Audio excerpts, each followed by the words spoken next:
जय Hind. Welcome back in trade आयो। Stock market की इंफॉर्मेशन की सीरीज़ में आपका स्वागत है।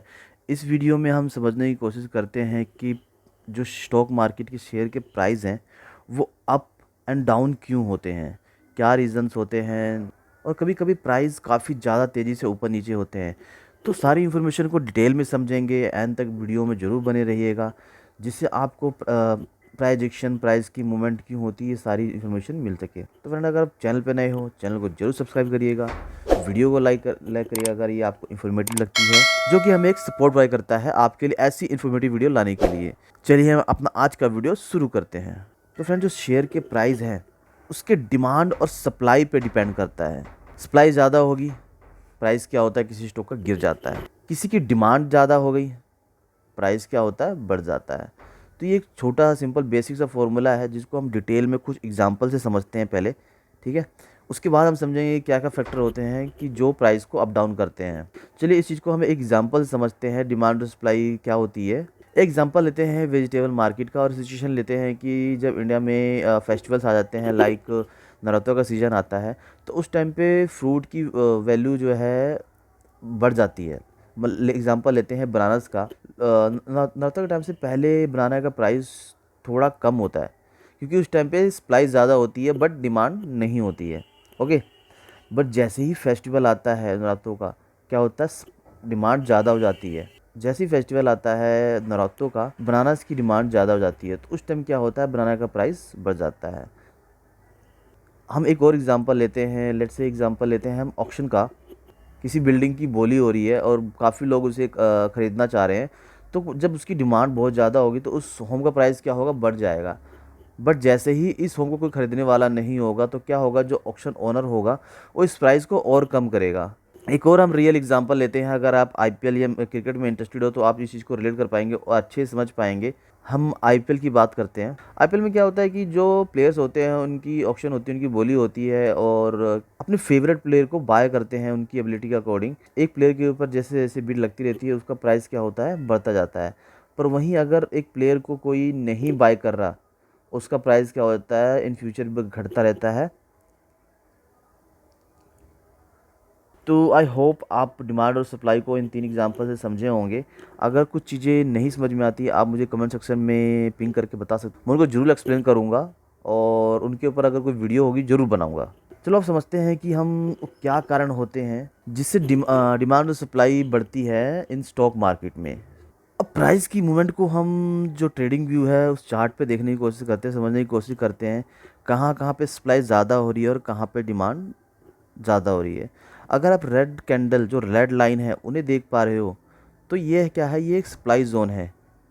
वहाँ पे सप्लाई बहुत ज़्यादा बढ़ी है और प्राइस क्या है, कम हुआ है। यहाँ पे एक ग्रीन लाइन है, ये क्या है, एक डिमांड जोन, डिमांड है। उस दिन उस शेयर की या उस शेयर की डिमांड ज़्यादा थी, तो उस टाइम पे क्या हुआ है, प्राइस बढ़ा हुआ है।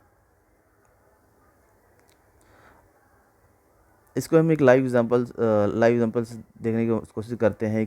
शेयर प्राइस की मूवमेंट कैसे अप डाउन होती है। जैसे कि आप स्क्रीन पे देख पा रहे हो, शेयर की डिमांड और सप्लाई इतनी तेज़ी से होती है। अगर इसे आप ट्रेडिंग व्यू में देखोगे लाइव मार्केट में, तो आपको समझ में आएगा शेयर के प्राइस कितनी तेज़ी से ऊपर नीचे हो रहे हैं। इन एग्जांपल समझे होंगे डिमांड और सप्लाई क्या होते हैं, और शेयर के प्राइस ऊपर नीचे क्यों होते हैं। अब हम समझते हैं कि क्या क्या रीज़न हो सकते हैं जो किसी भी स्टॉक प्राइस के लिए या स्टॉक मार्केट के लिए या इंडस्ट्री के लिए इफ़ेक्टेड होते हैं, लॉन्ग टर्म, शॉर्ट टर्म के लिए, जो प्राइस को लॉन्ग टर्म में या शॉर्ट टर्म में इंक्रीज डिक्रीज करते हैं ड्यू टू डिमांड और सप्लाई। तो इसमें एक रीज़न आता है कि company related fact, news, states. कि कंपनी की कोई न्यूज़ आ रही है, कुछ अपडेट है, और एक हिस्टोरिकल डाटा के अकॉर्डिंग कंपनी के शेयर का प्राइस ऊपर नीचे हो सकता है। तो उसमें पहला रीज़न आता है कि जो कंपनी क्वार्टरली या एनुअली अपने फाइनेंशियल रिपोर्ट पब्लिश करता है, उन रीजनों से शेयर के प्राइस ऊपर नीचे होते रहते हैं। अगर कंपनी ने कोई डिविडेंड डिविडेंड डिक्लेयर किया है, या राइट इशू ला रही है, या बोनस इशू ला रही है, उन रीजनों से भी शेयर का प्राइस ऊपर नीचे होता रहता है। राइट की इशू क्या होता है, इसके ऊपर हमने डिटेल वीडियो बनाई हुई है, जिसे आप आई आइकन में देख सकते हो। अगला रीज़न निकल के आता है, कंपनी ने कोई अपना नया प्रोडक्ट लॉन्च किया है और अपने बिजनेस को एक्सपेंड कर रही है, तो ये एक रीज़न होता है जो शेयर के प्राइस को इंक्रीज़ करता है। अगला रीज़न होता है कि कंपनी का किसी के साथ टाई अप हुआ है, मर्जर हुआ, या एक कंपनी ने किसी को टेक ओवर कर लिया, कोई कोर्ट केसेस का रिजल्ट आया हो, प्रेस रिलीज़ हुई है, न्यूज़ स्टोरी हुई है और मीडिया में कोई उसकी न्यूज़ चल रही है, मार्केट बज़ कोई हवा बना हुआ है किसी शेयर का कि ये शेयर भागेगा भागेगा बहुत ऊपर जाएगा, तो इन सब चीज़ों से भी शेयर का प्राइस ऊपर होता रहता है। कंपनी के मैनेजमेंट में, स्टाफ में कोई चेंजेस है, उससे भी शेयर का प्राइस ऊपर नीचे होता है। इंडस्ट्री में या किसी कंपनी को स्कैम हो जाता है, उन रीजन से कंपनी के प्राइस बहुत जल्दी बहुत तेज़ी से गिरते हैं, तो ये ऐसे ऐसे स्टॉक से हमें बचना चाहिए। और अगर आपका रिस्क रिवार्ड रेशो नहीं है तो ऐसे स्टॉक से हमें बहुत जल्दी ही, अगर इन्वेस्ट किया है तो निकल जाना चाहिए और अदरवाइज इन्वेस्ट नहीं करना चाहिए कुछ टाइम के लिए। अगर रीज़न होता है ले ऑफ और मेजर हायरिंग फ्री, कंपनी के ऊपर डेप्थ बहुत ज़्यादा बढ़ता जा रहा है, उस कारण से भी कंपनी के प्राइस, शेयर के प्राइस गिरते रहते हैं और प्रमोटर शेयर की प्लेजिंग के कारण भी शेयर के प्राइस ऊपर नीचे होते रहते हैं। तो ये फ्रेंड कुछ बेसिक इन्फॉर्मेशन थी, कुछ बेसिक टर्म थी, कुछ बेसिक फैक्टर थे जो आपको हमेशा ध्यान में रखनी है अगर आप शेयर बाज़ार में नए आ रहे हो।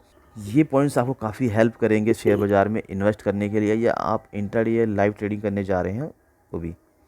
कुछ और रीज़न होते हैं उनको भी हम जान लेते हैं, जैसे कि चार्ट पैटर्न होता है, ये एक शॉर्ट टर्म में हम इसको कंसीडर करते हैं। ट्रेडिंग व्यू पे हम जैसे कि हम ट्रेडिंग व्यू पे चार्ट देखते हैं, चार्ट के काफ़ी सारे पैटर्न बनते हैं, उन पैटर्न के भी आधार पर शेयर का प्राइस ऊपर नीचे होता रहता है। तो फ्रेंड, अगर चैनल पे नए हो, चैनल को जरूर सब्सक्राइब करिएगा। पैटर्न से रिलेटेड हम एक सीरीज़ लाने वाले हैं बहुत जल्दी, बहुत ही आसानी से लर्न कर सकते हो कि क्या क्या पैटर्न शेयर बाज़ार में बनते रहते हैं। अदर फैक्टर हो सकते हैं कि इंडस्ट्री रिलेटेड कोई न्यूज़ चल रही है, कुछ अपडेट आया है, उन रीजनों से भी शेयर के प्राइस ऊपर नीचे हो सकते हैं। तो देखते हैं कि क्या फैक्ट हो सकते हैं। इंडस्ट्री रिलेटेड न्यूज़ पॉजिटिव और नेगेटिव हो सकती है किसी भी शेयर के प्राइस को मूव करने के लिए। एक एग्जांपल लेते हैं लाइव। मान लो कि गवर्नमेंट एक प्रोडक्शन लिंक्स इंसेंटिव स्कीम लाती है फॉर ऑटोमोबाइल कंपनी के लिए। इस न्यूज़ से शेयर के प्राइस में पॉजिटिव मूवमेंट आ सकती है।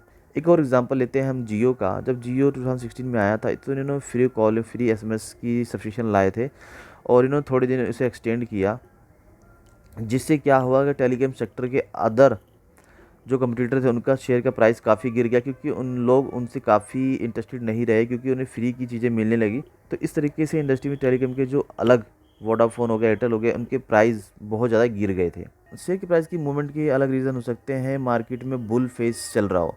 बुल फेस क्या होता है कि जब किसी भी प्राइस लगातार ऊपर ऊपर ऊपर ऊपर चलता जा रहा है, वो कोई भी रीज़न हो सकते हैं जो हमने पीछे डिस्कस किए वो भी, तो ये एक ट्रेंड भी शेयर के प्राइस को एक पॉजिटिव डायरेक्शन में ले जाते हैं।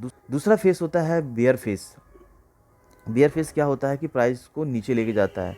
तो ये दो तरह के ट्रेंड होते हैं जो शेयर के प्राइस को कंटिन्यूसली एक डायरेक्शन में लेके जाता है बहुत तेज़ी से। बियर फेस का एग्जांपल लेते हैं, जैसे कि अभी कोविड-19 आ गया था, उस केस में क्या हुआ था कि सभी शेयर के प्राइस बहुत तेज़ी से नीचे चलने लगे, तो वो एक बियर फेस था। और उसके इमीडिएट जैसे ही कोविड केसेस कम होने लगे और काफ़ी लगने लगा कि अब ठीक है, तो वो बुल फेस रन में दोबारा आया और शेयर के सारे ही प्राइस इमीडिएट दोबारा से बढ़ गए। अदर रीज़न हो सकते हैं इकोनॉमिक फैक्टर में जियोपॉलिटिकल फैक्टर। कुछ कंट्री में, कुछ या स्टेट में कोई प्रॉब्लम होगी, मान लो अर्थक्वेक आ गया, उस रीज़न से भी जो प्रोडक्शन थी वो काफ़ी, प्रोडक्शन और डिस्ट्रीब्यूशन में काफ़ी इशू आ गए, तो उन रीज़न से भी शेयर के प्राइस काफ़ी अप डाउन हो सकते हैं। कुछ और एग्जांपल हो सकते हैं जियोपॉलिटिकल फैक्टर के, जैसे कि कंट्री में कोई वॉर हो गई, इलेक्शंस आ गए, या सिविल अनरेस्ट हो गया, नेचुरल डिजास्टर आ गया, तो इन रीज़न से भी शेयर के प्राइस काफ़ी लॉन्ग टर्म में इफेक्टेड होते हैं। दूसरा रीज़न होता है माइक्रो इकोनॉमिक फैक्टर। किसी भी बिज़नेस के जो कस्टमर हैं उनमें काफ़ी डिक्रीमेंट आ गई और जो डिस्ट्रीब्यूशन चैनल है वो सही नहीं है, मैन पावर कम हो रही है। किसी भी बिज़नेस के काफ़ी कॉम्पिटिटर हैं, उन रीजनों से भी शेयर के प्राइस ऊपर नीचे होते रहते हैं। इकोनॉमी बूम कर रही है बट पर्टिकुलर सेक्टर कोई डाउन में है, उसके कोई भी रीज़न हो सकते हैं, लिक्विडिटी हो रही कस्टमर के या डिस्ट्रीब्यूशन के, तो इन रीजनों से भी शेयर के प्राइस ऊपर नीचे होते रहते हैं। अगला रीजन होता है एमपीसी इंटरेस्ट रेट।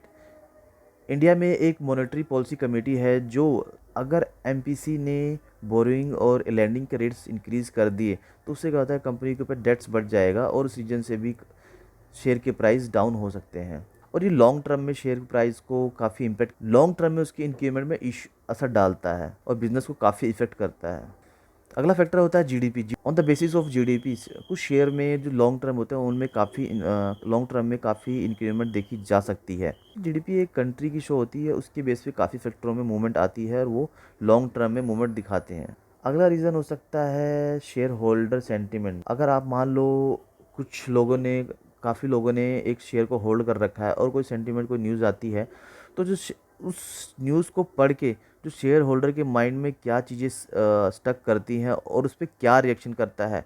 मान लो कुछ ऐसी न्यूज़ आ गई, एक शेयर होल्डर के फेवर में आ गई, तो वो काफ़ी खुश हो जाएगा और उसको ऊपर ले जाने की कोशिश करेगा। बट वहीं पे एक ऐसा शेयर होल्डर था जिसका न्यूज़ अगेंस्ट आ गई, राइट, तो वो क्या करेगा, जल्दी से जल्दी उस शेयर में से निकलने की कोशिश करेगा, जिससे क्या होगा, शेयर का प्राइस नीचे जाने लगेगा। तो फ्रेंड, ये सारी बेसिक चीज़ें थी जो शेयर प्राइस की ऊपर नीचे, अप डाउन के लिए बहुत इंपॉर्टेंट समझने के लिए। अगर आप शेयर बाज़ार में नए हो, आई होप ये वीडियो आपको काफ़ी इन्फॉर्मेटिव लगी हो, और अगर ये इन्फॉर्मेटिव लगी है please like the video and share with friends and subscribe जरूर करिएगा अगर आप चैनल पर नए हो। तो फ्रेंड, आप शेयर बाज़ार में इन्वेस्ट या ट्रेडिंग करने के लिए डीमैट अकाउंट ओपन करना चाह रहे हो तो नीचे एंजल ब्रोकिंग का लिंक दिया गया, जिसे आप यूज़ कर सकते हो अपना डीमैट अकाउंट ओपन करने के लिए। और ऐसी इन्फॉर्मेशन के लिए बने रहना चाहते हो तो हमारा नीचे टेलीग्राम का लिंक भी दिया गया, जिसे आप ज्वाइन कर सकते हो, जो इन फ्यूचर आपको काफ़ी हेल्प कर सकता है मार्केट में काम करने के लिए। आई होप ये वीडियो आपको इन्फॉर्मेटिव लगी हो। मिलते हैं नेक्स्ट वीडियो में, जब तक के लिए जय हिंद।